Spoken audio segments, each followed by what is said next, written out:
இங்க ஒருத்தனுக்கு வித்தியாசமான ஒரு ஹேபிட் இருக்குது. டெய்லி அவன் சாப்பிடுறதுக்கு முன்னாடி டேபிள விரலால தட்டிட்டே இருப்பான். ஆனா இந்த பழக்கமே அவனோட லைஃபை மாத்த போகுதுன்னு அப்போ அவனுக்கு தெரிஞ்சிருக்காது. ஒரு நாள் வழக்கம் போல அவன் ஒர்க் பண்ற ஃபுட் ஃபேக்டரியில ஃபிஷ்ஷை கட் பண்ணிட்டு இருக்கான். அப்போ திடீர்னு தெரியாம அவனோட ஃபிங்கரை கட் பண்ணி ஒரு கேன்ல வச்சு அனுப்பிடுறான். ஆனா அதிசயமா அவனுக்கு வலி எதுவும் இருக்காது. திடீர்னு கைய பாக்குறான், பார்த்தா விரல காணோம். உடனே எல்லா இடமும் தேடி பாக்குறான். ஆனா அதுக்குள்ள அந்த கேனை சீல் போட்டு ஒரு பெரிய சூப்பர் மார்க்கெட்டுக்கு கொண்டு போயிடுறாங்க.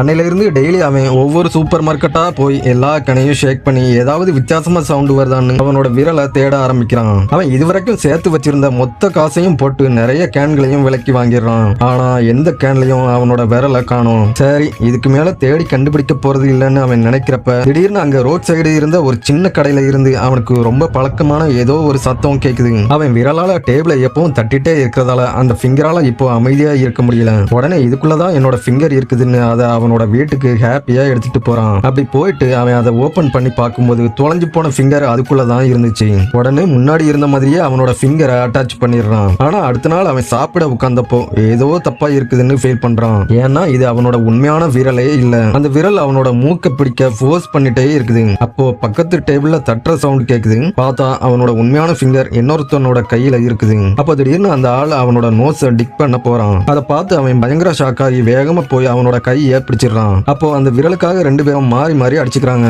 ஃபைட்டோட எண்டுல அவனோட உண்மையான விரலை பிடுங்கிடுறான். அப்போ அந்த கோவர்க்கர் விரலுக்காக கீழே கடந்து பயங்கரமா அழ ஆரம்பிக்கிறான். சடனா அவன் ஃபர்ஸ்ட் தெரியாம பிக்ஸ் பண்ணி வச்சிருந்த ஃபிங்கரை அவன் கிட்டயே தூக்கி போட்டுடுறான். உடனே அவனும் அந்த விரலை எடுத்து அட்டாச் பண்ணிக்கிறான். கடைசியில ரெண்டு பேருக்கும் அவங்களோட உண்மையான ஃபிங்கர் கிடைச்சிருது. கடைசியில நடந்ததெல்லாம் நினைச்சு சிரிச்சு ரெண்டு பேரும் க்ளோஸ் ஃப்ரெண்ட்ஸா மாறிடுறாங்க.